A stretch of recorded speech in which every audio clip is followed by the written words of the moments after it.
Hello students, welcome to my YouTube channel. बच्चों, आज हम लोग स्टडी करने वाले हैं परिवहन जैव प्रक्रम का लेक्चर नंबर 7। तो इस वीडियो में हम लोग स्टडी करेंगे लसिका, जिसे हम लोग इंग्लिश में लिम्फ के नाम से जानते हैं। बच्चों, ये लिम्फ होता क्या है, इसको हम लोग इस वीडियो में समझेंगे। हालांकि मैंने पिछले वीडियो में इस परिवहन जैव प्रक्रम से संबंधित आपको 6 वीडियो हमने ऑलरेडी प्लेलिस्ट में डाल रखा है। वैसे विद्यार्थी जो अब तक परिवहन जैव प्रक्रम का अध्ययन नहीं किए हैं, वो मेरे चैनल के प्लेलिस्ट में जाकर परिवहन को देख सकते हैं, या तो इस वीडियो के डिस्क्रिप्शन में लिंक दिया गया है, वहाँ से भी उस पिछले वीडियो को देख सकते हैं।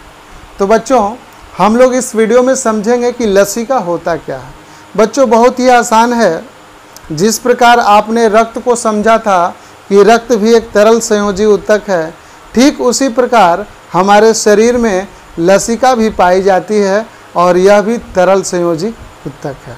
आपने 9th क्लास में पढ़ा होगा कि हमारे शरीर के अंदर तरल संयोजी ऊतक 2 प्रकार के होते हैं। एक होता है रक्त और दूसरा होता है लसिका।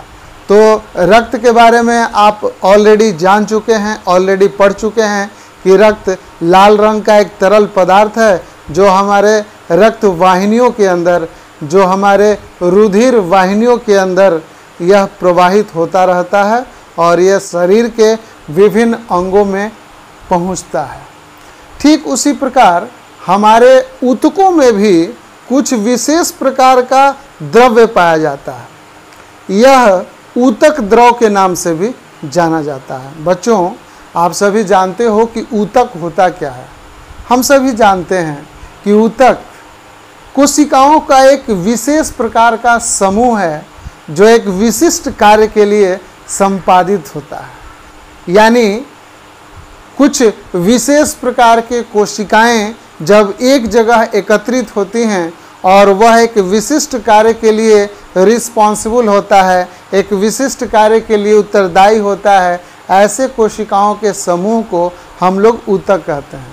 और आप सभी जानते हो कि ये कोशिकाएं एक विशेष प्रकार के सीमेंटिंग मटेरियल से, एक विशेष प्रकार के अंतर कोशिकीय पदार्थ से जुड़े होते हैं, जिसे हम लोग एक्स्ट्रा सेलुलर फ्लूइड या मैट्रिक्स के नाम से जानते हैं। तो बच्चों, आपको मैंने पिछले वीडियो में बताया था कि हमारे ऊतक में रक्त केशिकाएं पाई जाती हैं। आपको याद दिला दूं कि आपने रक्त केशिकाओं के बारे में स्टडी किया था और मैंने बतलाया था कि हृदय से निकलने वाली धमनियां अंग में आकर समाप्त हो जाती हैं, और अंग में, चूँकि हम सभी जानते हैं कि अंग ऊतकों का समूह है और ऊतक कोशिकाओं का समूह है, तो वहाँ धमनी आकर रक्त केशिका के रूप में परिवर्तित हो जाती है। या हम ये कहें कि धमनी को और शिरा को, यानी वेन को, ये आपस में जोड़ने का कार्य करती है। मैंने उस वीडियो में आपको बतलाया था कि जितनी भी रक्त केशिकाएं हमारे ऊतक में या अंगों में पाई जाती हैं, ये धमनी और शिरा को आपस में जोड़ने का कार्य करती हैं।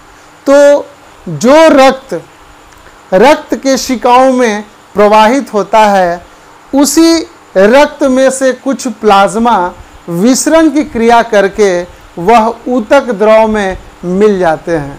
यानी हम ये कहें कि रक्त केशिकाओं में बहने वाला रक्त का जो प्लाज्मा भाग है, जो तरल भाग है, वह विसरण की क्रिया के कारण रक्त वाहिनियों की दीवार से रिसकर विसरित होकर वह ऊतक के द्रव में मिल जाता है। और उसी प्लाज्मा के साथ साथ कुछ विशेष प्रकार की रक्त कोशिकाएं, जिसे हम WBC के नाम से या हिंदी में कहें तो श्वेत रक्त कोशिकाएं, वह भी प्लाज्मा के साथ साथ ऊतक द्रव में मिल जाती हैं। और हम सभी जानते हैं कि WBC में किसी भी प्रकार का वर्णक नहीं पाया जाता है, इसलिए WBC के उपस्थित होने के कारण लसिका श्वेत होती है, या हम उसे रंगहीन तरल पदार्थ भी कहते हैं। लेकिन यह हल्का पीलापन लिए भी पाया जाता है, इसलिए हम लसिका को रंगहीन या हल्का पीला तरल पदार्थ के नाम से जानते हैं। और जबकि हमने पढ़ रखा है कि रक्त लाल रंग का होता है क्योंकि उसमें हीमोग्लोबिन पाया जाता है, परंतु लसिका में इस तरह की कोई बात नहीं है क्योंकि लसिका में कोई भी वर्णक या पिगमेंट नहीं पाया जाता है, क्योंकि इस लसिका में सिर्फ श्वेत रक्त कोशिकाएं या WBC पाई जाती हैं। और बच्चों WBC में भी कौन सी कोशिकाएं पाई जाती हैं, तो इसमें मुख्यतः लिम्फोसाइट्स पाया जाता है। और लिम्फोसाइट्स एक विशेष प्रकार की कोशिका है बच्चों, जो हमारे शरीर के अंदर एंटीबॉडी बनाने का काम करता है, हमारे शरीर के अंदर प्रतिरोधक क्षमता को विकसित करने का काम करता है। तो हम सभी इस वीडियो में देखेंगे। तो चलिए इस वीडियो में हम लोग देखते हैं कि ये लसिका होता क्या है। तो बच्चों, जैसा कि मैंने आपको बताया कि हम लोग परिवहन का लेक्चर नंबर 7 स्टडी कर रहे हैं और इस लसिका को हम लोग इंग्लिश में लिम्फ के नाम से जानते हैं। लसिका भी रक्त की तरह तरल संयोजी ऊतक है। मैंने आपको अभी बताया बच्चों कि तरल संयोजी ऊतक हमारे शरीर के अंदर दो है, पहला रक्त यानी ब्लड और दूसरा लसिका यानी लिम्फ। तो आप याद रखिएगा, ब्लड और लिम्फ दो प्रकार के तरल पदार्थ हैं जो हमारे शरीर के अंदर पाए जाते हैं। बच्चों, लसिका भी रक्त की तरह तरल संयोजी ऊतक है। यह लसिका एक विशेष प्रकार का ऊतक द्रव है जिसमें प्लाज्मा के साथ साथ श्वेत रक्त कोशिकाएं पाई जाती हैं। रक्त में उपस्थित प्लाज्मा विसरण की क्रिया द्वारा कोशिकाओं से निकलकर ऊतक द्रव में मिल जाते हैं। प्लाज्मा के साथ साथ WBC ऊतक द्रव में चले जाते हैं। मैंने आपको यहाँ बिल्कुल स्पष्ट लिख दिया है कि यह लसिका एक विशेष प्रकार का ऊतक द्रव है जिसमें प्लाज्मा के साथ साथ श्वेत रक्त कोशिकाएं भी पाई जाती हैं। यानी हम ये कह सकते हैं कि रक्त में उपस्थित जो प्लाज्मा है वह विसरण की क्रिया द्वारा कोशिकाओं से निकलकर ऊतक द्रव में, विसरण की क्रिया द्वारा केशिकाओं से निकलकर, कोशिकाओं से नहीं बच्चों, केशिकाओं से निकलकर ऊतक द्रव में मिल जाते हैं। प्लाज्मा के साथ साथ WBC भी ऊतक द्रव में चले आते हैं। लसिका श्वेत रक्त या रंगहीन या हल्के पीले रंग का द्रव है। ठीक है बच्चों, तो लसिका कैसा द्रव है, तो या तो श्वेत होगा या हल्के पीले रंग का होगा। और हम सभी जानते हैं कि श्वेत को हम लोग रंगहीन भी कहते हैं। लसिका से ऑक्सीजन, पचे हुए पोषक पदार्थ तथा हार्मोन हमेशा ऊतक की कोशिकाओं में विसरित होते रहते हैं और ऊतक की कोशिकाओं से कार्बन डाइऑक्साइड, जल तथा उत्सर्जित पदार्थ लसिका में विसरित होते रहते हैं। इस प्रकार हम सभी जानते हैं कि लसिका में पाए जाने वाले जो भी तरल पदार्थ हैं वो ऑक्सीजन को भी ढोते हैं, पचे हुए पोषक पदार्थ को भी ढोते हैं और यह हार्मोन को भी ढोते हैं। तो जो भी रक्त केशिकाओं में, यहाँ रक्त केशिका देख लीजिए बच्चों, यहाँ रक्त केशिका बना हुआ है और इन्हीं रक्त केशिकाओं से विसरण करके, तीर का निशान बतला रहा है कि इससे विसरण की क्रिया हुई है और विसरण की क्रिया द्वारा जो भी ब्लू डॉट है वो बतला रहा है कि इस रक्त केशिका से निकल करके इसमें ये ऊतक के द्रव में मिल गए हैं। तो इस द्रव के साथ साथ जो ऊतक में पहले से द्रव है, इस द्रव में ये प्लाज्मा, जो रक्त में प्लाज्मा 55% पाया जाता है, वही प्लाज्मा विसरण की क्रिया द्वारा ऊतक द्रव में मिल जाते हैं और उन्हीं के साथ साथ WBC भी चले जाते हैं। तो इस तरल पदार्थ को हम लोग लिम्फ या लसिका के नाम से जानते हैं। और बच्चों, इसमें बहुत ही छोटे आकार के प्रोटीन भी पाए जाते हैं जो कि अल्प मात्रा में होते हैं। और बच्चों, लसिका हमारी आंतों से वसा एवं वसा में घुलनशील विटामिन को अवशोषित करके ऊतकों में पहुंचाते हैं। बच्चों, हम सभी जानते हैं कि हमारे आंतों में एक विशेष प्रकार की रचना पाई जाती है जिसे हम लैक्टियल्स के नाम से जानते हैं। यह हमारी आंत की दीवार में और विशेषकर यह विलाई में पाया जाता है। विलाई मैंने बतलाया था जैव प्रक्रम में कि पाचन तंत्र में मैंने विलाई के बारे में बतलाया था। विलाई जो है एक उंगली नुमा रचना है और उसी विलाई के अंदर लैक्टियल्स पाए जाते हैं और वह लैक्टियल्स क्या करते हैं, हमारे पचे हुए भोज्य पदार्थ से वसा के कणों को लेकर और वसा में घुलनशील विटामिन को लेकर सीधे ऊतकों में पहुंचाते हैं। इसका मतलब लसिका हमारी आंतों से वसा एवं वसा में घुलनशील विटामिन को अवशोषित करके ऊतकों में पहुंचाते हैं। बच्चों, आपने विटामिन जरूर पढ़ा होगा जिसको हम लोग विटामिन्स के नाम से जानते हैं इंग्लिश में। और ये विटामिन्स दो प्रकार के होते हैं, एक होता है जल में घुलनशील और दूसरा होता है वसा में घुलनशील। जल में घुलनशील दो प्रकार के विटामिन होते हैं जिसे हम विटामिन बी और विटामिन सी के नाम से जानते हैं। और वसा में घुलनशील विटामिन चार प्रकार के होते हैं बच्चों, जिसे हम vitamin A, vitamin D, vitamin E और विटामिन के। तो आपको याद रखना होगा डेका। आप क्या जान लोगे, यहाँ लिख दे रहे हैं, आप डेका याद रखोगे।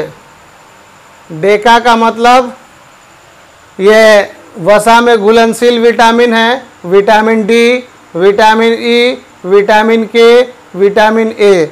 यानी वसा में घुलनशील विटामिन को हम लोग डेका के नाम से याद करेंगे।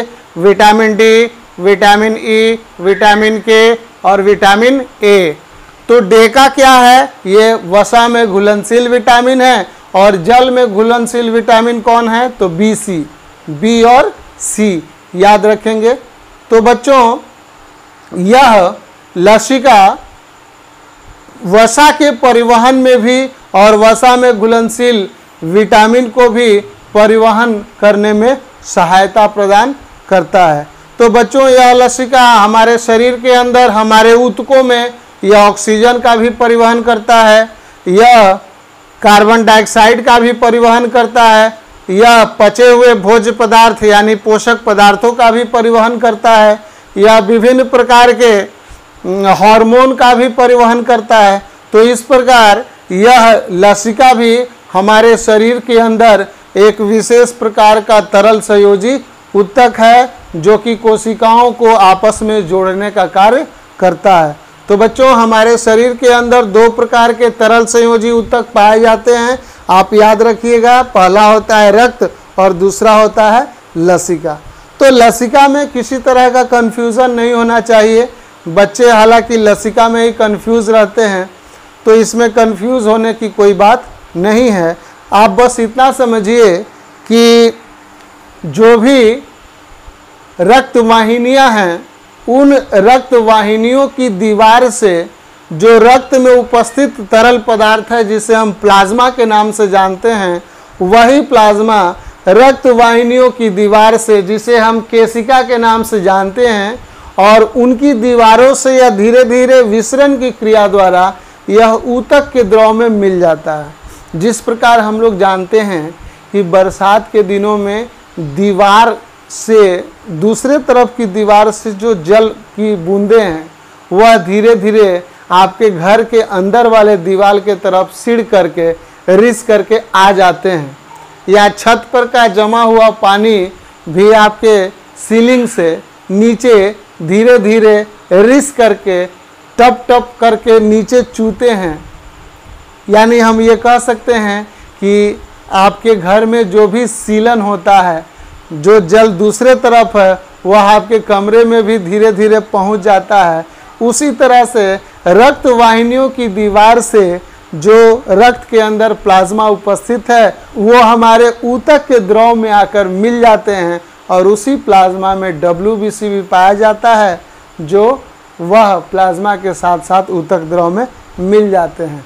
उसी ऊतक द्रव को हम लोग लिम्फ कहते हैं, उसी ऊतक द्रव को हम लोग लसिका के नाम से जानते हैं।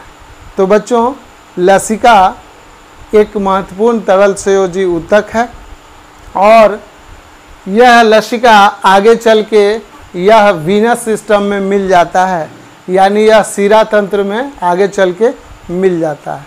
तो बच्चों यह वीडियो कैसा लगा, इसमें कोई भी दिक्कत हो तो आप कमेंट करके ज़रूर बताएं और अपना फीडबैक ज़रूर दें। और जो भी बच्चे पिछले वीडियो को नहीं देख पाए हैं वो डिस्क्रिप्शन बॉक्स में जाकर उस वीडियो के लिंक से उस वीडियो को देख सकते हैं। ठीक है, तो हम लोग अगले वीडियो में मिलते हैं, तब तक के लिए जय हिंद,